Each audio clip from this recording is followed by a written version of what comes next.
2230 mdpl. Mana cek? Hah? Udah.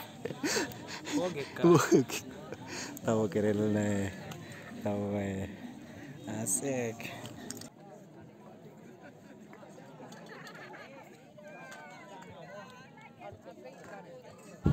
Pos 5 memiliki hutan yang sudah terbakar dan terdapat sumber air sebelah kiri di bawah dengan jarak sekitar 300 meter. Kondisi sekarang perjalanan pos 5 ke pos 6 Sangat jauh. macet. Mantap.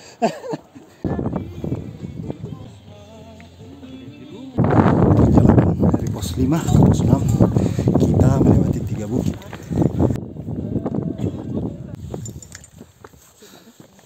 Halo. Siap. Selamat malam. Malam pagi.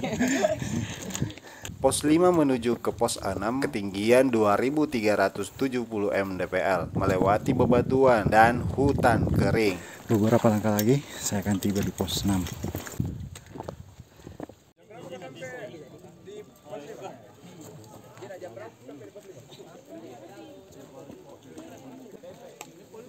Sekarang saya di pos 6 dan kelihatannya banyak pendaki yang istirahat di sini.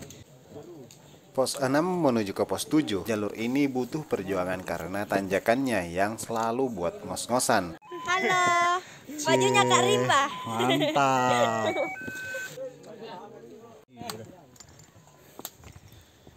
Dan jalur pos 6 ke pos 7 tidak ada bonus. Tips saya di sini, jalan 20 meter istirahat, jalan 20 meter istirahat, dan tak terasa kita akan sampai di pos 7.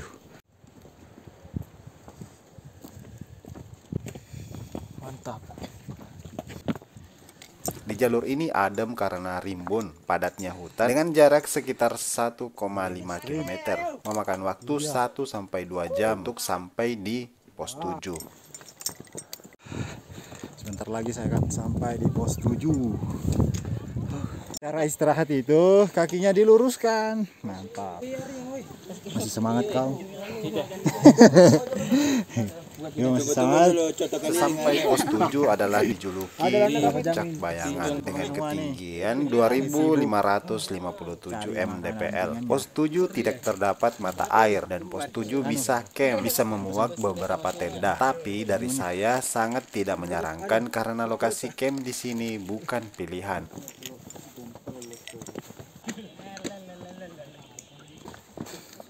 Perjalanan pos 7 ke 8 sangat luar biasa kemacetannya. Dari pos 7 menuju ke pos 8 jalurnya penurunan dengan jarak kurang lebih 2 km. Jalur ini yang paling panjang di antara jalur pos-pos yang saya lewati sebelumnya karena separuh perjalanan kita melewati penurunan. Sampai 1/2 kita nanjak lagi sampai mentok di pos 8. Disambut hujan. Dengan ketinggian pos 8 2440 mdpl. Pos 8 terdapat mata air dijuluki Telaga Bidadari. Di sini bisa para pendaki sering istirahat, camp semalam dan esok harinya ke puncak.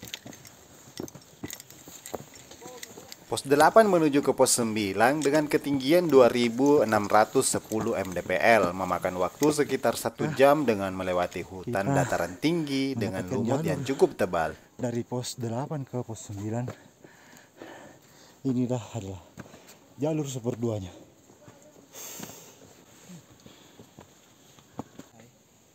Anda beker kita.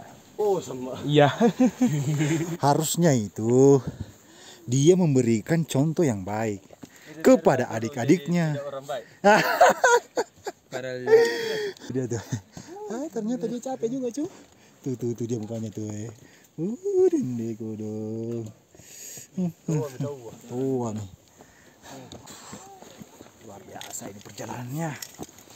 Hutan dataran tinggi dengan lumut yang cukup tebal. Ya pastinya menguras tenaga karena tak ada bonus, pokoknya nanjak terus sampai mentok di pos 9. Kalah aslinya Mai. Ya. 10 jam lagi dari. istirahat tuh.